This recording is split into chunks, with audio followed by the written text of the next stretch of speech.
আচ্ছা, আজকে একটা ছোট্ট ব্লগ নিয়ে এসেছি। ব্লগটা হলো ডিশ শাটারিং কেমন করে করতে হয় দেখো। আমরা কেমন করে ডিশ শাটারিং করি, ডিশ শাটারিং করলে কি হয় কি না হয়, কেমন করে করতে লাগে না লাগে, সব ভিডিওর মধ্যে দেখানো হবে।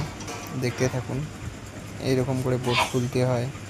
বোর্ড খোলার পরে কেউ পাশে থাকলে বা বোর্ডটাকে রাখো, আর যদি না থাকে তো বোর্ডটাকে ফালাই দিতেও চলে, কিন্তু ফালাটা না দেওয়াটাই ভালো। কেননা যদি ইঞ্জিনিয়ার বা কেউ দেখে সাইটের, তাহলে প্রচুর গালি দেয়।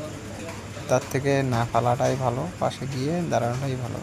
আর মেন সব থেকে ধ্যান দিবা যে পিনগুলো আছে পাতিগুলা, ওগুলা বাইর করাটাই হলো মেন। ওগুলা বার করে যদি ভালো করে বাইর করতে পারো তাহলে ভালোই, আর যদি না পারো তাহলে তো আরও ভালো। এটা পুরাটা যেটা দেখাচ্ছে এটা পুরাটাই ডিশার্টিং করতে হবে, ডিশার্টিং করে আবার শাটারিং করতে হবে। এইটাই হলো ডিশার্টারিংয়ের আজকের ভিডিও। যদি ভালো লাগে তাহলে ভিডিওটাকে শেয়ার করো আর চ্যানেলটাকে সাবস্ক্রাইব করে দাও, আর কমেন্টে বলবা কেমন লাগছে।